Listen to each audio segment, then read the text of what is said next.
sicurezza nella Marca, da un imprenditore la proposta a tutti i sindaci, bonus comunali per permettere ad ogni cittadino un sistema d'allarme antifurto in casa, meglio incentivi veri ed immediati che complicate agevolazioni ministeriali.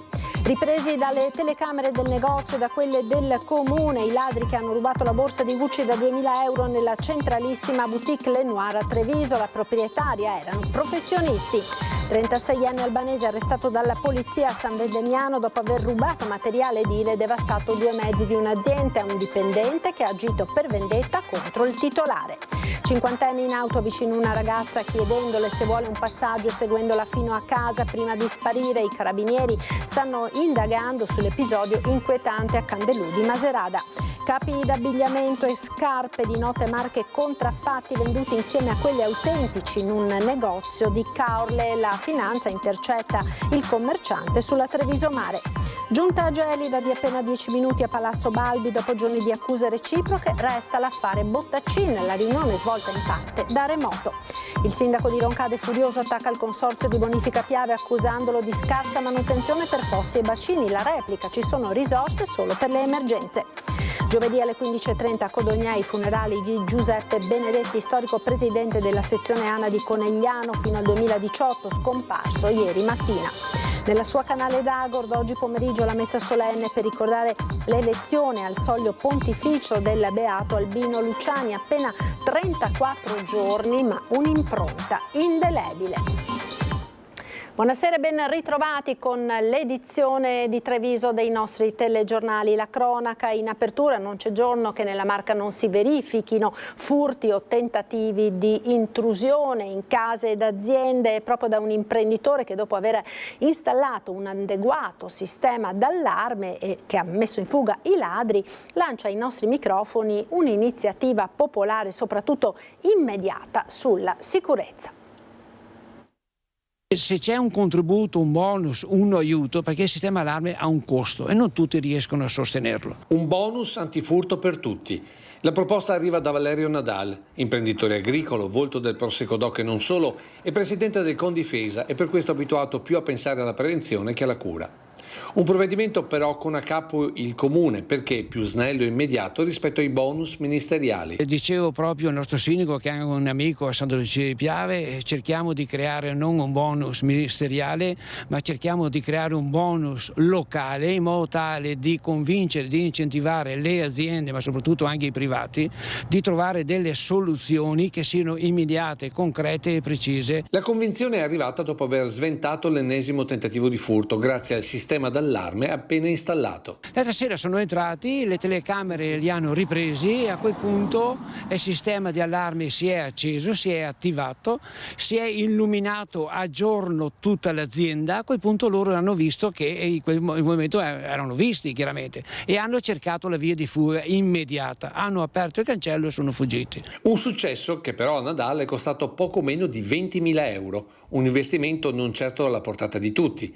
Ecco dunque la proposta di un incentivo comunale, quindi diretto e soprattutto popolare. Per cercare di fare in modo di tutelare quella sicurezza e quella libertà che per noi è sacrosanta a casa nostra. Ma stiamo scherzando? A casa nostra non siamo più liberi. Questo è il problema grosso. Oggi la sera noi non possiamo neanche più muoverci da casa perché la moglie oppure l'anziano che vive in casa insieme, uno non può più andare via qualche giorno in ferie perché l'anziano da solo non vive più, è terrorizzato a casa sua. La proprietà che è sacra deve essere tutelata.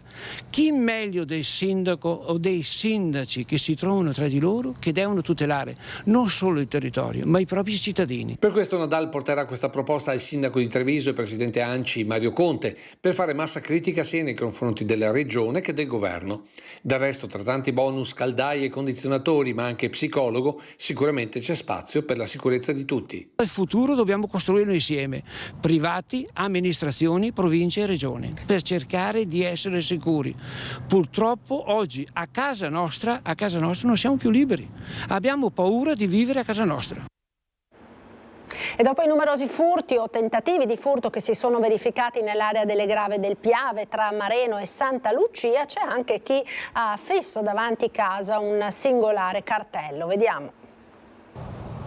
Caro signor ladro, prenditi il tuo e aiutaci risparmiando un passaggio. E sotto tanti fogli di via ed aspo da staccare. Amara ironia quella di Ugo Pizzinato, artigiano del restauro edilizio che ha sfogato così lo sconforto dopo la notizia dell'ennesimo tentativo di furto in zona. Dall'agitazione di notte non sono riuscito a dormire fra una roba e l'altra e mi è venuto in mente questo pensiero di fare sto cartello, visto che ultimamente si parla spesso di DASPO, di fogli di via dati ai delinquenti, robe varie che poi loro non utilizzano. E allora ho pensato, visto che fanno collezione, io preparo già, così si prendono il loro quando arrivano qui e risparmiamo un passaggio. Siamo tra Marino e Santa Lucia di Piave, tra l'autostrada e le Grave, in una zona vocata da sempre all'agricoltura e oggi al prosecco.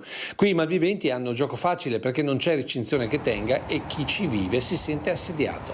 Il mezzo preferito qua sono degli scooter, perché così si possono muovere in mezzo ai filari dove vogliono, come vogliono. Amara ironia di questo cartello per la situazione complessiva, ma anche come incentivo a fare qualcosa per cambiarla.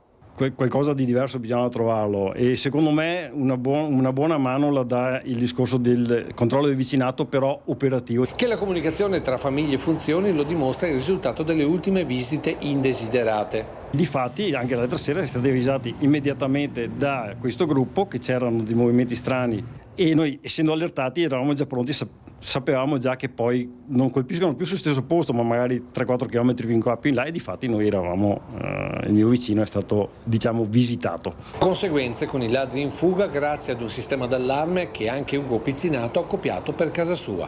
Ognuno delle famiglie ha i telecomandi per accendere tutte le luci esterne, però abbiamo anche il sensore. L'abbinamento del controllo di vicinato con un adeguato sistema d'allarme sembra proprio che funzioni, almeno per la gente del Piave. E se arrivasse qualche bonus per montarsi il sistema d'allarme? Tutto aiuta. È un deterrente che funzioni, a meno che dia una mano, che dia un po' di tranquillità a queste persone, perché se lavori di giorno e di notte non dormi è un po' dura. E sono stati ripresi dalle telecamere di videosorveglianza del negozio, ma anche quelle esterne del comune, i ladri che sabato pomeriggio hanno rubato una costosa borsa nella centralissima boutique Lenoir a Treviso. Sembra si tratti di professionisti specializzati in furti in negozi di lusso. Ore contate per i ladri che sabato pomeriggio hanno messo a segno il furto di una costosa borsa di Gucci da Lenoir nella centralissima piazza Indipendenza. Come Arsenio Lupin e Margot, la coppia di Manolesta è entrata nella lussuosa boutique con affaccio su Palazzo dei 300 poco dopo l'orario di apertura pomeridiana. Con un piano evidentemente studiato a tavolino nei minimi dettagli, i due si sono divisi e si sono rivolti a due dipendenti. Tutti e due hanno chiesto cose diverse, logicamente. Chiedendo cose diverse, lei, che aveva la borsa a tracolla sulla spalla sinistra, si è avvicinata alle borse chiedendo delle calzature.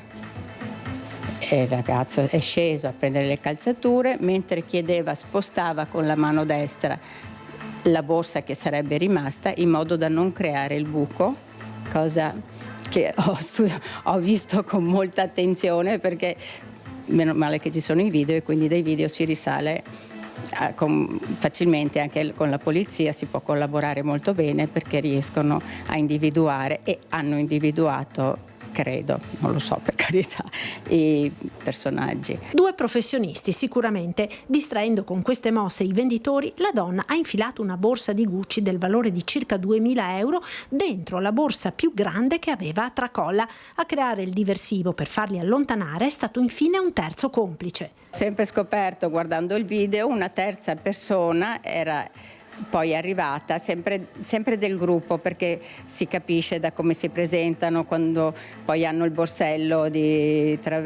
così crossbody, insomma si capisce, ha guardato, ha visto se l'altra, si sono un po' parlati con lo sguardo, si era conclusa la cosa, è stato dentro 1 minuto e poi è uscito 1 minuto dopo degli altri.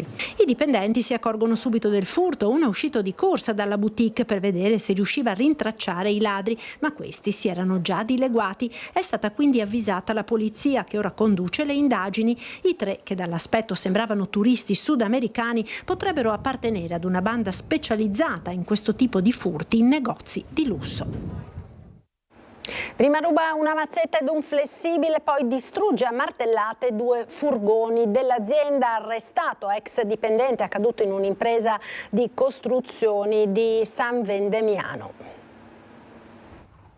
Mentre il titolare era in vacanza si è introdotto nell'azienda spaccando una finestra, ha rubato diversi attrezzi e poi, non contento, ha preso a martellate 2 autocarri aziendali, devastandoli.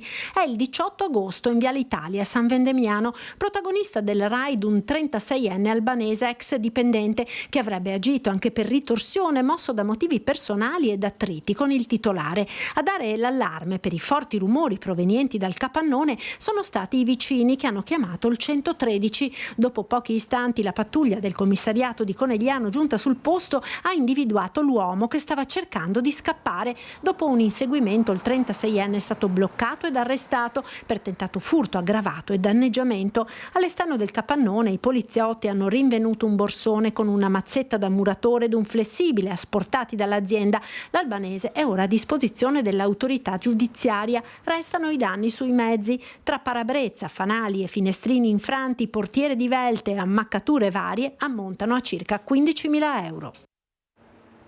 I carabinieri stanno tentando di fare luce sull'episodio che si è verificato sabato sera a Candelù di Maserata, quando verso le 20 un'Opel scura si è avvicinata ad una giovane che stava camminando. Il conducente, un uomo sulla cinquantina, avrebbe chiesto alla ragazza se volesse un passaggio, poi avrebbe insistito un'altra volta seguendola per un tratto di strada vicino alla sua abitazione. Non c'è stato comunque alcun contatto fisico. I toni ed i contorni dell'approccio hanno provocato nella giovane uno stato di ansia e paura. Lei stessa ha fatto una segnalazione ai carabinieri che ora, dopo aver ascoltato dei testimoni che hanno confermato la presenza dell'auto, stanno visionando il sistema di videosorveglianza.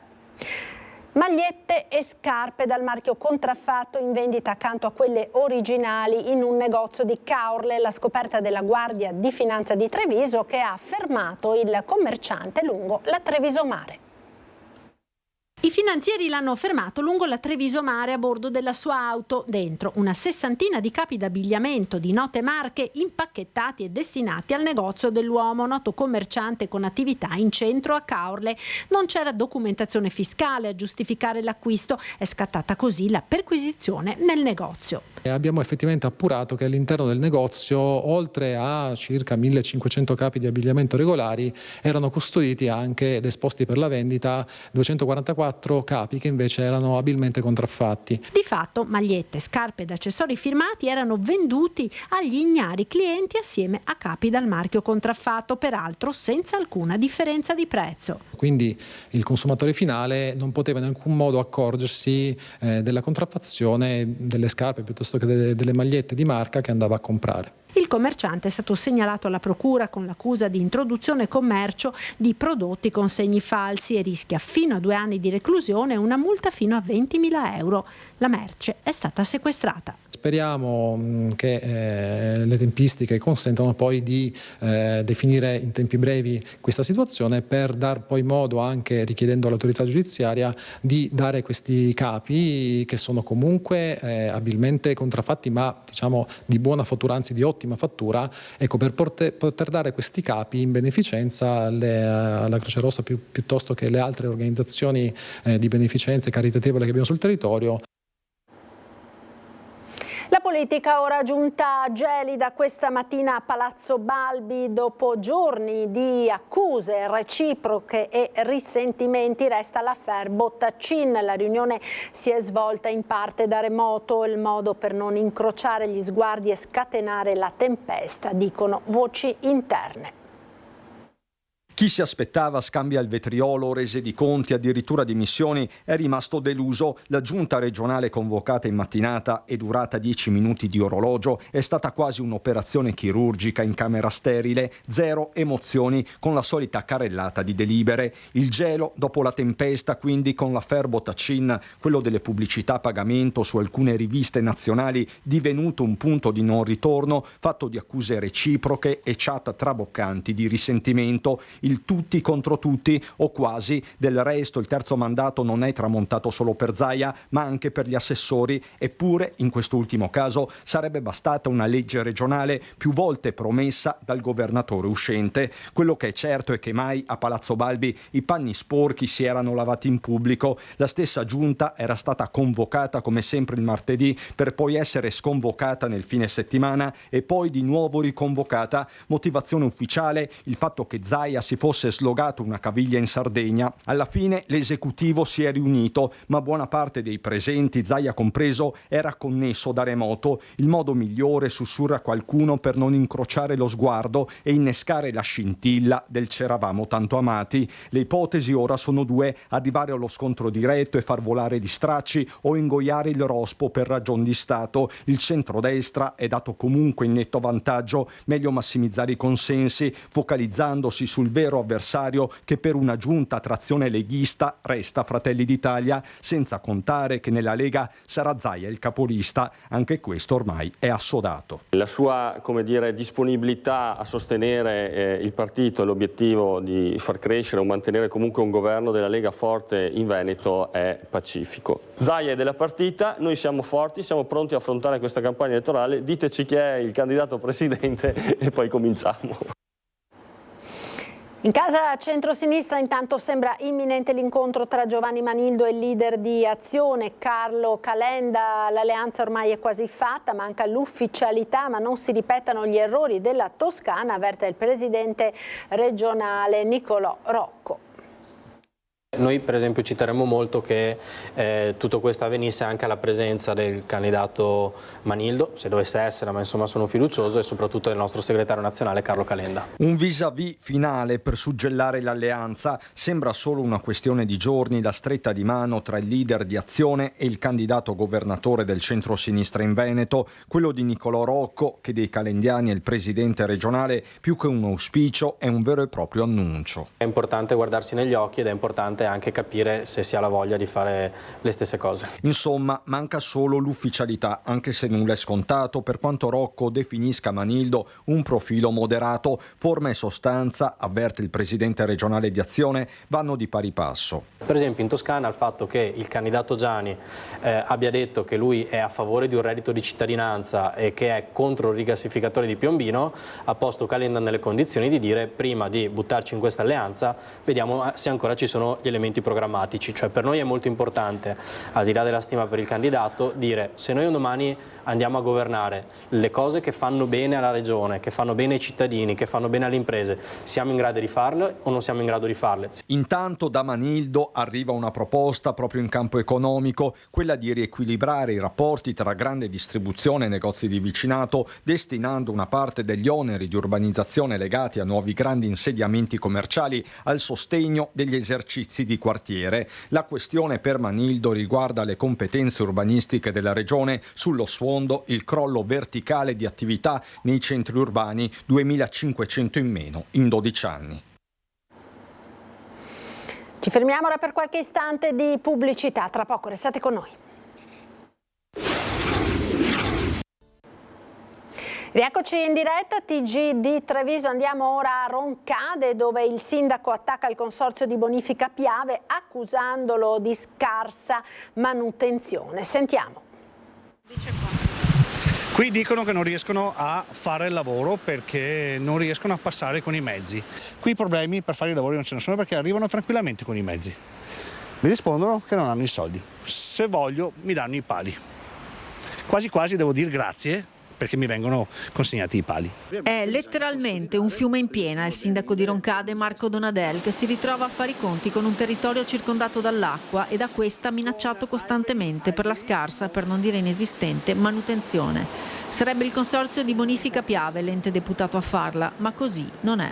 Se voi guardate qui si sono già creati dei problemi al ponte con le radici che crescono in mezzo al ponte. Ma qui hanno detto che non è di competenza loro, che loro non mettono mano.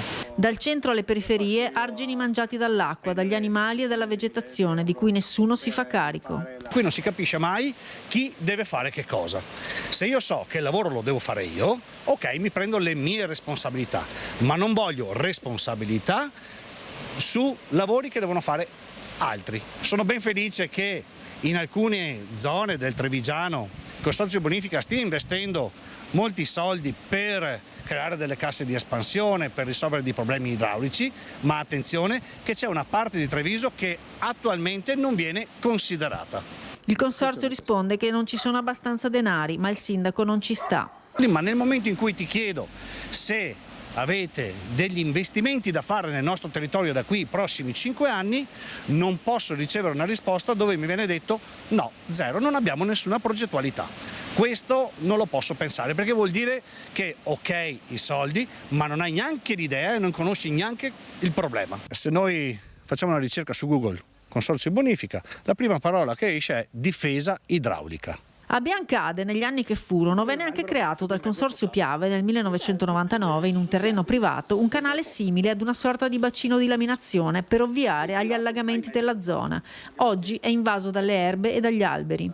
E poi ce n'è anche per il Genio Civile veneziano, a cui il sindaco ha segnalato i problemi vicino al campus di H-Farm, dove infiltrazioni d'acqua hanno creato una voragine, dove il Sile gorgoglia, dove gli argini sono erosi e un pezzo di strada è già crollato e dove il fiume potrebbe tracimare minacciando case e persone. Ricordo che l'anno scorso qui nella vicina H-Farm era stata evacuata per delle infiltrazioni che c'erano dal Sile che allagavano la strada, quindi una situazione pericolosa.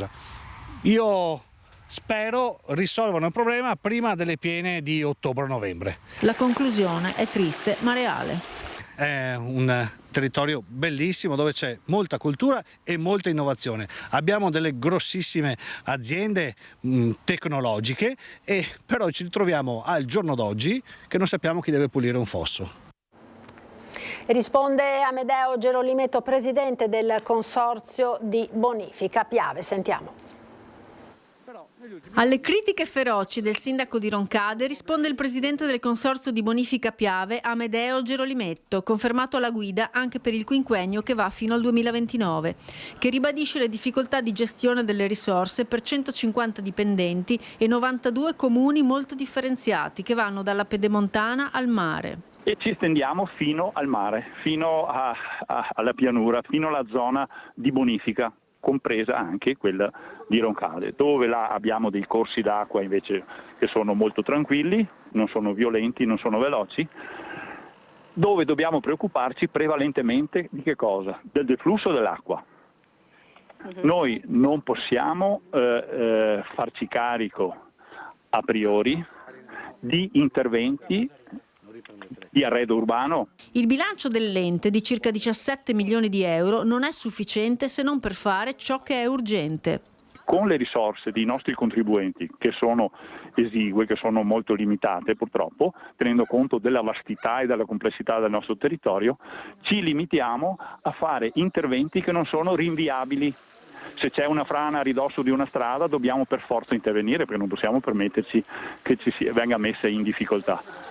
E così via. Dopo è evidente, e stiamo affrontando con le amministrazioni comunali, proprio da poco abbiamo iniziato proprio a incontrare per aree omogenee le amministrazioni comunali per condividere un'azione di insieme per rispondere in maniera corale su questi problemi. Il vero problema, continua il Presidente, è che la mole di attività che vengono fatte non riesce ad arrivare fino alle persone. È incredibile l'attività che si svolge, ma soprattutto il brutto è il percepito all'esterno.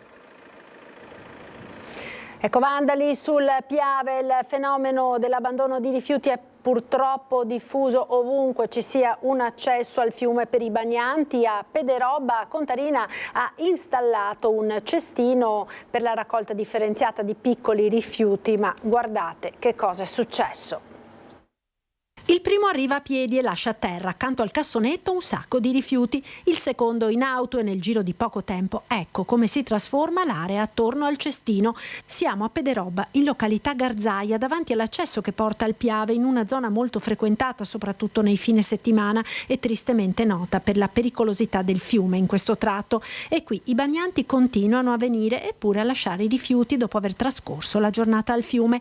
Per incentivare a tenere pulito l'ambiente, Contarina, in accordo con il comune, ha installato un cestino. Nel tentativo di far convergere la popolazione per i piccoli rifiuti che si potevano formare durante una bottiglietta d'acqua, la lattina, il panino, durante una discesa al Piave, è stato ingenuamente da parte nostra e del comune di mettere anche un cestino con la raccolta differenziata, con tutti i 4 tipi di rifiuti. Bene, quel cestino dopo un po' è stato sommerso, è stato quasi nascosto dall'abbandono dei rifiuti tutto attorno. Se noi andiamo da casa o campeggiamo e portiamo sacchi grossi, non c'è servizio che tenga. Se mettiamo un cassonetto più grande avremo molti più rifiuti raccolti e dissuaderà molto meno da un comportamento corretto. L'abbandono di rifiuti sul Piave è un problema annoso e coinvolge un territorio molto vasto lungo tutta l'asta del fiume.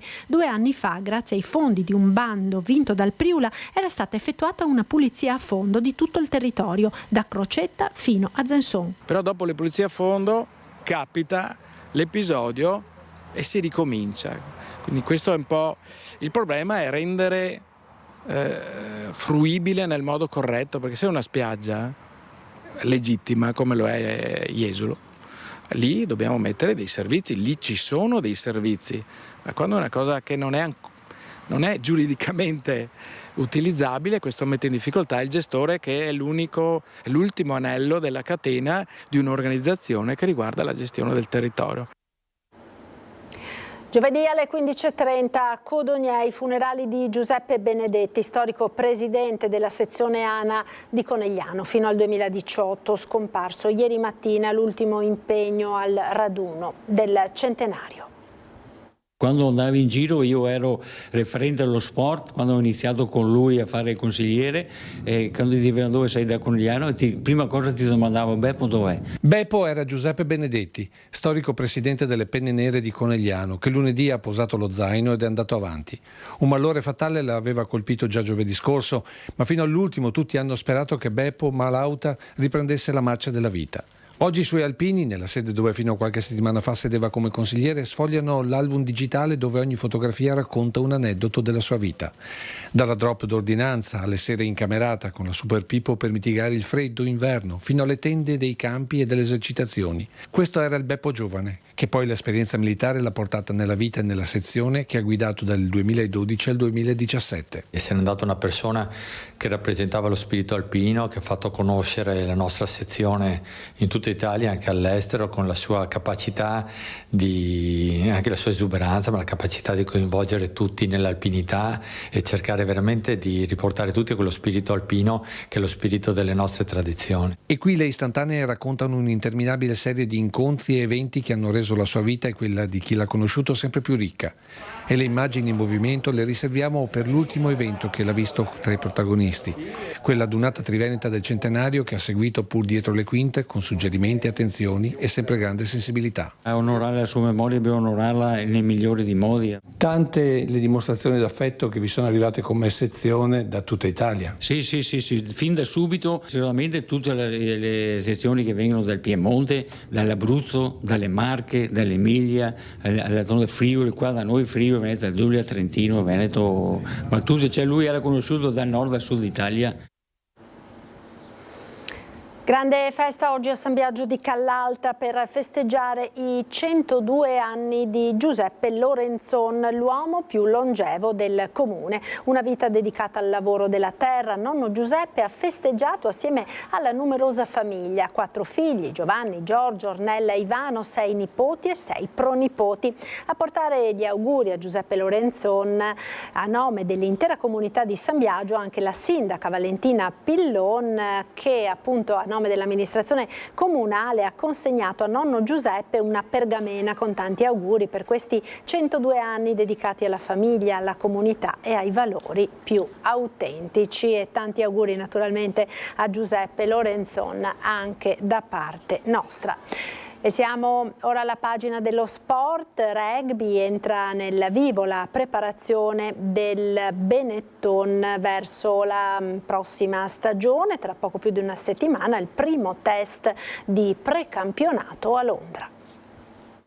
Abbiamo nuove strutture, stiamo allenando già in vista appunto del loro attacco, di quello che ci troveremo davanti, e quindi nelle prossime settimane sicuramente svilupperemo meglio queste idee e arriveremo pronti a quella partita.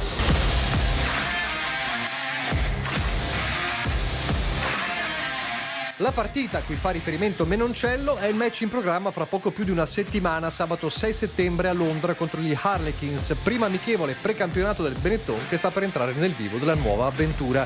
Un anno fa la gara di prestagione a Monigo finì 19-14 per gli inglesi, ma questo è un altro Benetton, rinnovato nello staff tecnico e con importanti innesti che fanno ben sperare. Siamo veramente molto carichi e i ragazzi che giocheranno la prima amichevole non vedono l'ora appunto di entrare in campo, e magari anche per i nazionali che rientrano dopo siamo carichi e non vediamo appunto l'ora di poter ritornare a Monigo o a giocare nel WRC. Nuovi schemi d'attacco, concentrazione e forma fisica. Menoncello, 6 anni in maglia biancoverde, è tra i veterani a disposizione di coach McRae, ma sa bene che nulla è scontato e nulla verrà regalato. Mi sto concentrando maggiormente sul lato fisico, voglio arrivare molto più preparato a livello di fiato e sto appunto lavorando con i preparatori per questo. Gli obiettivi che mi sono dato per quest'anno sono ovviamente come quelli di sempre, cerco di migliorare sempre e di fare del mio meglio per aiutare la squadra e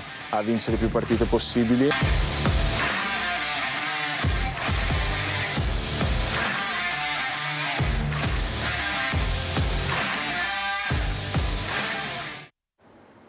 Le notizie ora da Belluno e provincia.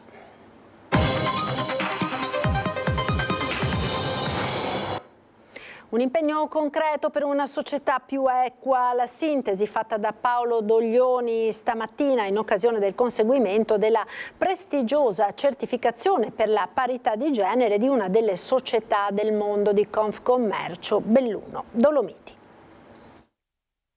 Aver raggiunto il traguardo vuol dire aver fatto un passo avanti verso una parità di genere che è funzionale al nostro sistema ed è funzionale al sistema di qualsiasi azienda essa sia. Una delle sfide più rilevanti per costruire una società più equa, lo afferma con orgoglio Paolo Doglioni, presidente di Confcommercio Belluno Dolomiti, presentando il conseguimento della certificazione parità di genere ottenuta da Ascom Servizi, storica società della galassia di Confcommercio Belluno, prima in provincia fra le società di servizi delle associazioni di categoria.